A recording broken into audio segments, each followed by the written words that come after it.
अध्याय 2। सबक 1।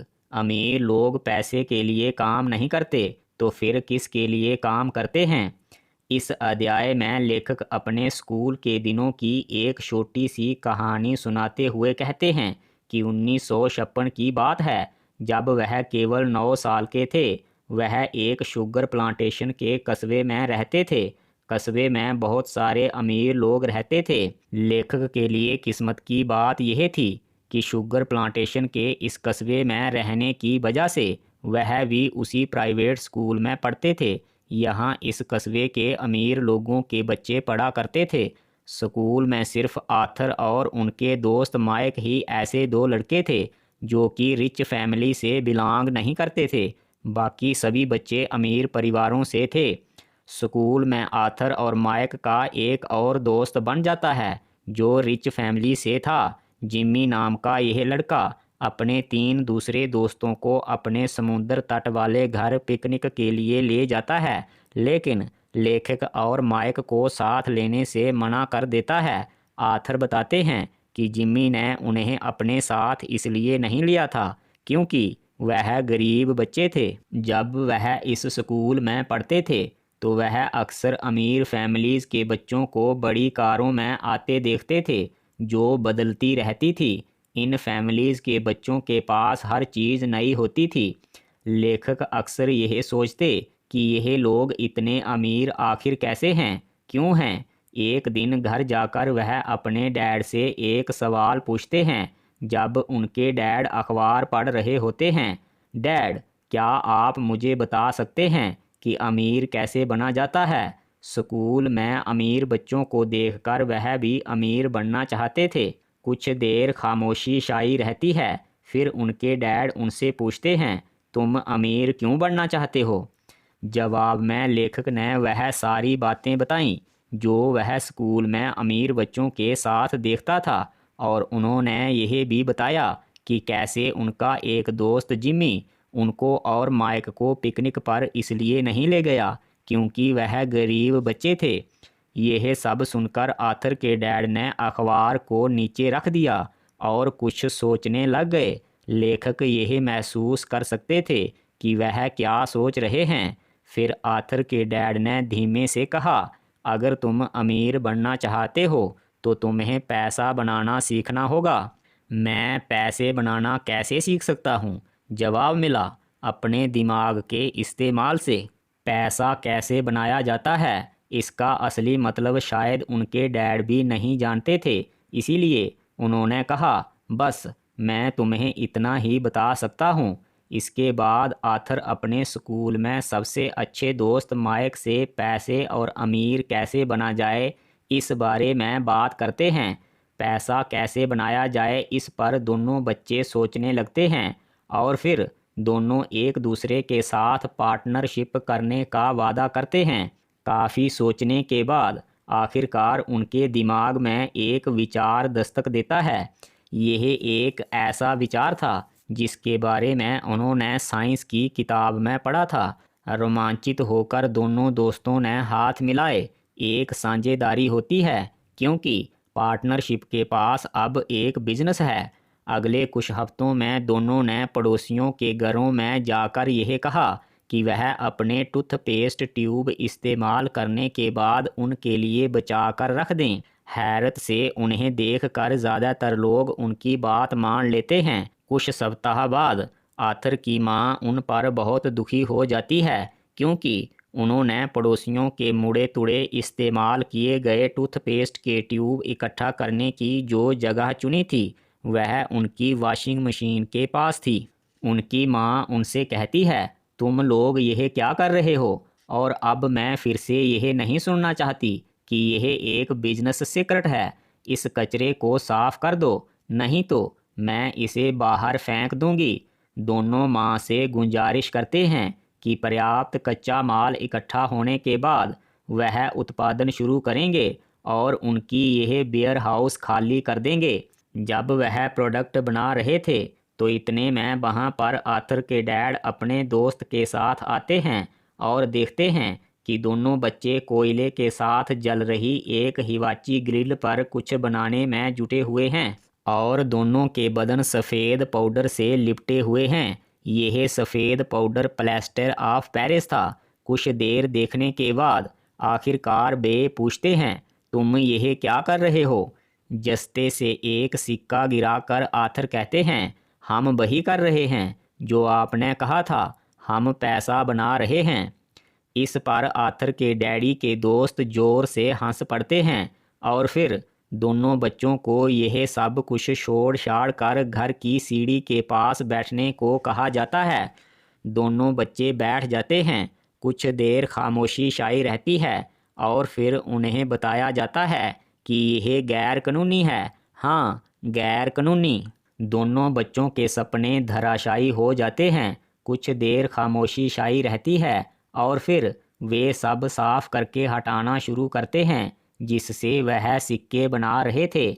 जाते जाते आथर के डैड उनसे कहते हैं, बच्चों निराश मत हो, सबसे महत्वपूर्ण बात यह है कि तुमने अमीर बनने के लिए कुछ किया है।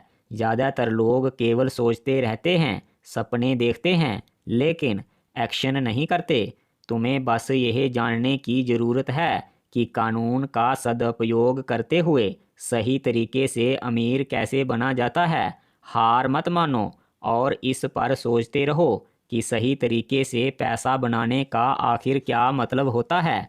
क्योंकि लेखक के डैड ने, जो कि एक स्कूल टीचर थे, शायद यह सुना था कि अमीर लोग पैसा कमाते नहीं हैं बल्कि पैसा बनाते हैं।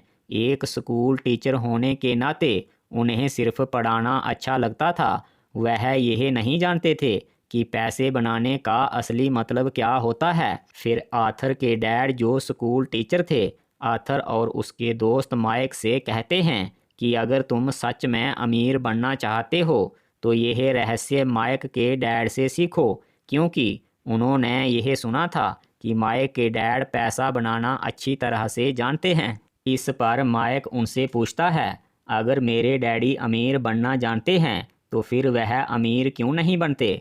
मतलब जिम्मी के डैडी की तरह उनके पास एक अच्छी कार और एक अच्छा घर तथा दीगर आलीशान वस्तुएं क्यों नहीं हैं? इस सवाल पर लेखक के डैड कहते हैं, देखो, अमीर होने और अमीर दिखने में फ़र्क होता है। आलीशान वस्तुएं होने का यह मतलब नहीं होता कि आप अमीर हैं और आपके पास बहुत पैसा है। हो सकता है यह सब चीज़ें किसी ने ईएमआई यानी कर्ज पर खरीद रखी हों। फिर उन्होंने आगे कहा, मैंने सुना है कि माइक के डैड के पास बहुत पैसा है और जल्द ही वह एक साम्राज्य बनाने वाले हैं। इस बात पर दोनों बच्चे खुश हो जाते हैं कि अब वह अमीर बनने का रहस्य माइक के डैड से सीखेंगे, जिन्हें आथर इस बुक में रिच डैड कहते हैं। और फिर माइक अपने घर चला जाता है और अपने डैड को सिक्के बनाने से लेकर वह सारी बातें बताता है और कहता है, हम अमीर बनना सीखना चाहते हैं। माइक के डैड अक्सर बिजी रहते थे, लेकिन फिर भी वह बच्चों को सिखाने के लिए तैयार हो जाते हैं। वह दोनों बच्चों को बुलाते हैं और उनके सामने एक ऑफ़र रखते हैं कि वह उन्हें सिखाएंगे, लेकिन इसके लिए उन्हें उनके यहाँ काम करना होगा। वह कहते हैं कि अगर आप मेरे लिए काम करोगे तो मैं तुम्हें जल्दी सिखा पाऊंगा, और अगर आप काम नहीं करोगे तो मैं तुम्हें नहीं सिखाऊंगा। वह उन्हें वैसे नहीं सिखाना चाहते थे जैसे वह बैठकर स्कूल में सीखते हैं। वह बच्चों को कहते हैं, देखो, अगर तुम में तत्काल फैसला करने की क्षमता नहीं है तो तुम कभी अमीर नहीं बन पाओगे। मौके आते हैं और निकल जाते हैं। तत्काल निर्णय लेना एक महत्वपूर्ण कला है। तुम जैसा चाहते हो वैसा मौका तुम्हारे सामने है, या तो मान लो या फिर वापस लौट जाओ। दोनों बच्चे मान लेते हैं। उन्हें हर शनिवार को 3 घंटे काम करने के लिए कहा जाता है और इसके बदले उनको 30 सेंट प्रति घंटा वेतन दिया जाता है, जो कि 1956 की वेतन के हिसाब से बहुत कम होता है।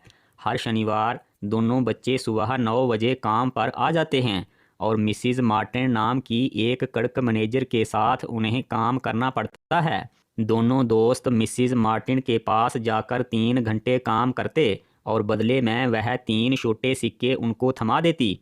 इस बात पर आथर और उनके रियल डैड, जो स्कूल टीचर हैं, नाराज हो जाते हैं कि बच्चों को काम के बदले बहुत कम पैसा दिया जा रहा है और उन्हें कुछ भी सिखाया नहीं जा रहा है।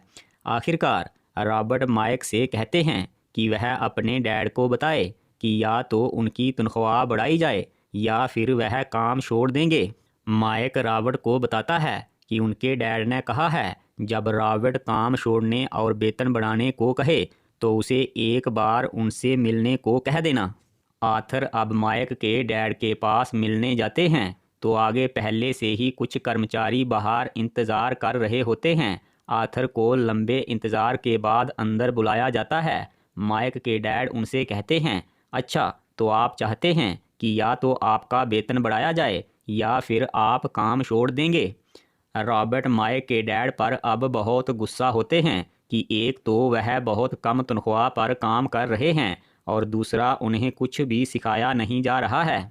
गुस्से में वह माइक के डैड को घटिया और लालची इंसान तक बोल देते हैं और कहते हैं कि आप मेरा शोषण कर रहे हैं। असल में माइक के डैड, जिन्हें वह रिच डैड कहते हैं, उन्हें यह सिखाना चाहते थे कि पैसे के लिए काम करना कितना बुरा होता है। वह रॉबर्ट को यह बताते हैं कि ज़्यादातर उनके कर्मचारी यही करते हैं, कुछ कम तनख्वाह पर ही काम करते रहते हैं क्योंकि उन्हें यह डर रहता है कि कहीं उन्हें काम से निकाल ना दिया जाए।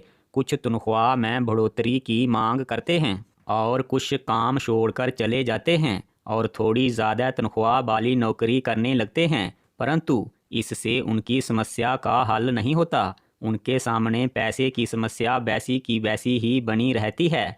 उनकी यह समस्या कैसे हल हो सकती है, क्योंकि वह पैसे के लिए काम करते रहते हैं और अपने दिमाग से यह सवाल कभी नहीं पूछते कि वह किसके लिए काम कर रहे हैं। जिंदगी उन्हें इसी तरह धक्के और थपेड़े मारती रहती है, पर इससे वह कुछ नहीं सीख पाते।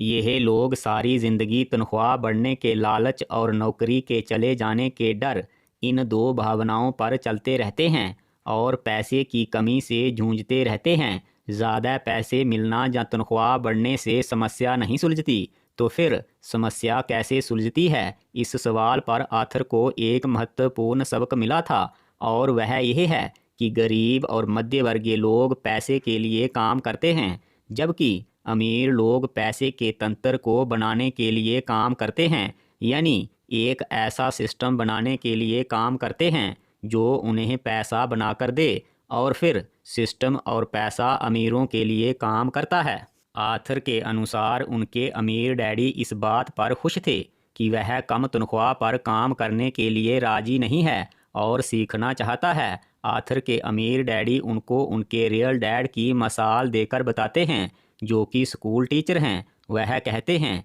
कि किस तरह एक अच्छी तनख्वाह लेकर भी वह पैसे की तंगी का सामना करते हैं और यह ज़िंदगी भर ऐसा ही रहेगा जब तक कि वह इस पैसे का सही इस्तेमाल करना नहीं सीखते। इस अध्याय में आर्थर बताते हैं कि पैसे की समझ और हमारा दिमाग किस तरह काम करता है, यह समझना कितना ज़रूरी है। आर्थर आगे बताते हैं कि उनके अमीर डैड ने उनसे कहा था कि क्या अब भी वह बेचारे बनकर तनख्वाह बढ़ाने की मांग करेंगे, यह जानकर भी कि अमीर लोग पैसे के लिए काम नहीं करते, या फिर सीखना चाहते हैं कि कोई सिस्टम या आइडिया कैसे क्रिएट किया जाता है। लेखक सीखना चाहते थे, इसीलिए उन्होंने सीखने का विकल्प चुना। इस पर उनके डैड उन्हें कहते हैं कि अगर आप सच में यह सीखना चाहते हो कि पैसा और इसके लिए दिमाग कैसे काम करता है, तो अब आपको तनख्वाह के रूप में कुछ नहीं मिलेगा और तुम्हें मुफ्त में काम करना होगा।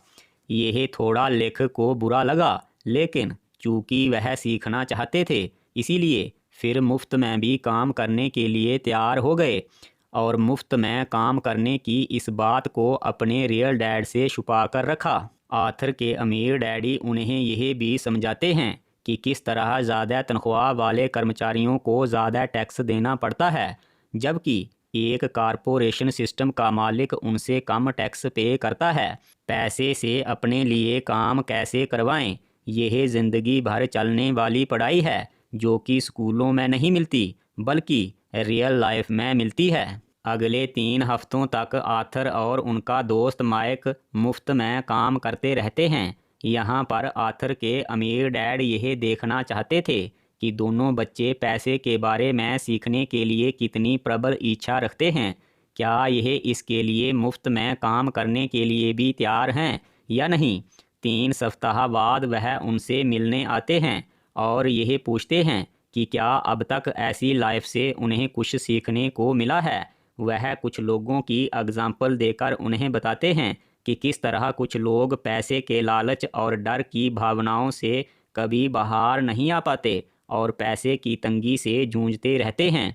इस बार वह दोनों बच्चों से कहते हैं कि अगर तुम कुछ और नहीं सीखना चाहते और चाहते हो कि मैं तुम्हारी तनख्वाह बढ़ा दूं, तो वह उनकी तनख्वाह बढ़ा देंगे और सीधा 3 सेंट से $5 कर देंगे। $5 का ऑफर देने का मतलब था कि क्या यह अभी भी पैसे के लालच से ग्रस्त हैं या फिर लालच को छोड़कर यह सीखना चाहते हैं कि अमीर कैसे बना जाता है और पैसा किस तरह से काम करता है। $5 का ऑफर उस समय के हिसाब से बहुत ज़्यादा था। एक ही तनख्वाह से उनको वह सारे खिलौने मिलते जो वह चाहते थे, लेकिन वह चुप रहते हैं और अमीर डैड की बातें सुनते रहते हैं। उनके अमीर डैड उन्हें यह भी सिखाते हैं कि किस तरह से कुछ लोग पैसे के लालच में ढेर सारा पैसा इकट्ठा कर लेते हैं ताकि वह गरीब ना हो जाएं। अब उन्हें एक और डर सताने लगता है कि वह पैसा खो ना दें, बल्कि सही अर्थ में एक अमीर आदमी वह होता है जो जान लेता है कि सारा पैसा खो जाने के बाद भी अमीर कैसे बना जाता है। इसीलिए उसे पैसा खोने का डर नहीं होता, क्योंकि वह इसे फिर से बनाना अच्छी तरह से जानता है। ज़्यादा पैसा होने से समस्या हल नहीं होती, बुद्धि से समस्या हल होती है और पैसा आता है। पैसे के पीछे भागना उतना ही बड़ा पागलपन है जितना कि इससे दूर भागना। किस तरह हम डर और लालच की इन 2 भावनाओं से जीत सकते हैं और इनसे अपने हित में काम करवा सकते हैं। अपनी भावनाओं को अपने दिमाग पर हावी मत होने दो। यह एक तरह का जाल है जिसमें ज़्यादातर लोग फंसे हुए हैं। इस जाल को टार बेबी कहा जाता है। पैसे की समझ ना होने की वजह से लालच और डर पैदा होता है। लोग अक्सर सुबह उठते हैं, काम पर जाते हैं, शाम को आते हैं, फिर सुबह उठते हैं, काम पर जाते हैं और यह सिलसिला महीनों दर महीनों और सालों चलता रहता है।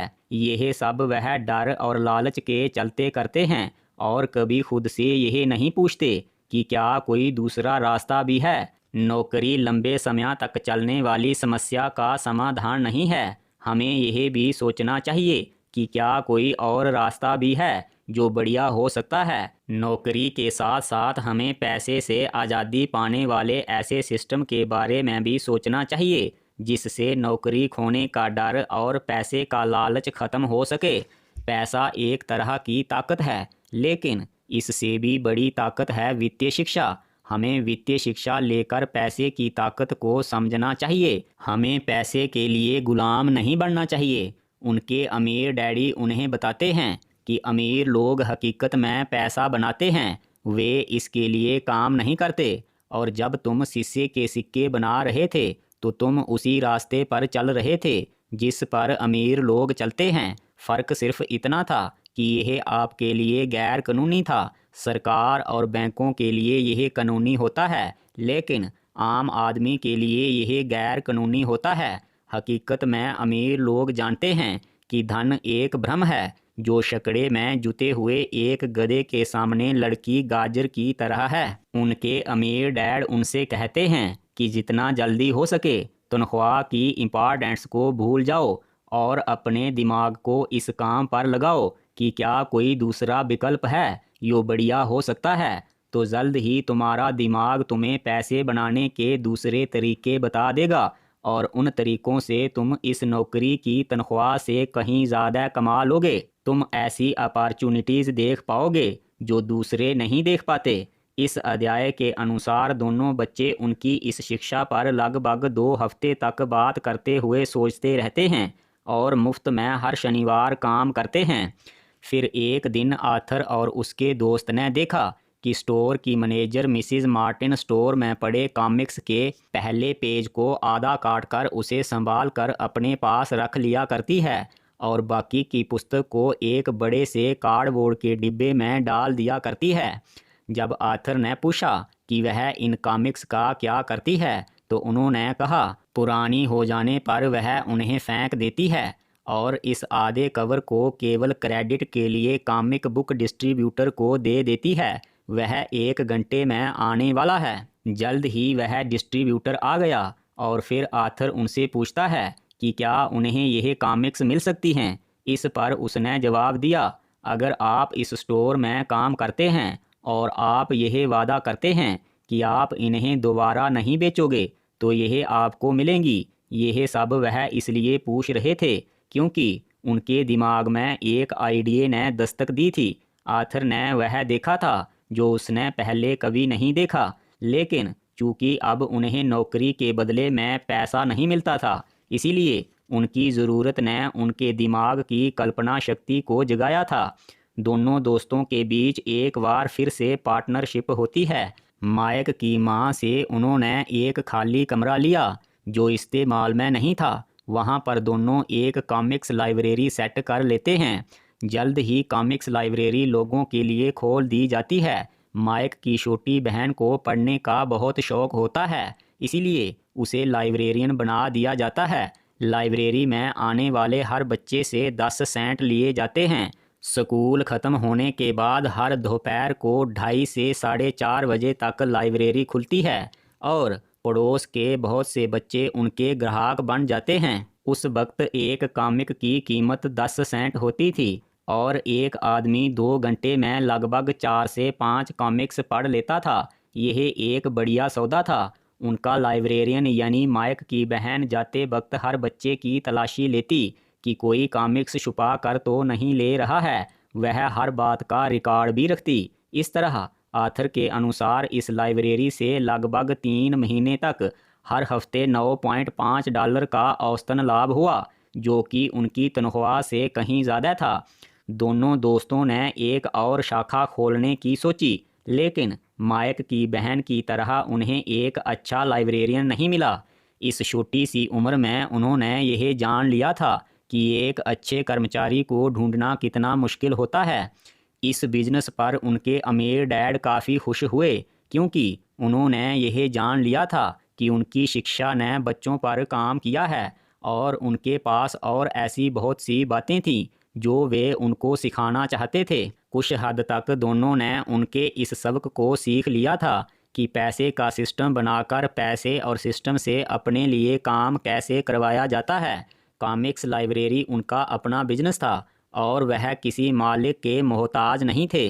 कुछ महीने बाद उनकी लाइब्रेरी में एक समस्या हो जाती है। कुछ गुंडे अंदर घुस जाते हैं और झगड़ने लगते हैं। इस पर माइक के डैड ने उन्हें यह सुझाव दिया कि वह अपने इस कारोबार को बंद कर दें। इस अध्याय के अनुसार इस तरह उनका ये कॉमिक्स का धंधा बंद हो जाता है। तो अब तक हमने इस अध्याय से क्या सीखा है? नंबर 1, अमीर लोग पैसे के लिए काम नहीं करते, बल्कि पैसे का सिस्टम और पैसा उनके लिए काम करता है। नंबर 2, ज़्यादातर लोगों को उनका लालच और डर, यह 2 भावनाएं चलाती रहती हैं। इन्हीं की वजह से वह रोज़ उठते हैं, काम पर जाते हैं। नंबर 3, आज हम जो भी काम कर रहे हैं इसके लिए हमें यह सोचना होगा कि हम यह क्यों कर रहे हैं। जो हम चाहते हैं उसे पाने के लिए इस काम के साथ साथ कोई और विकल्प है जो बढ़िया हो सकता है।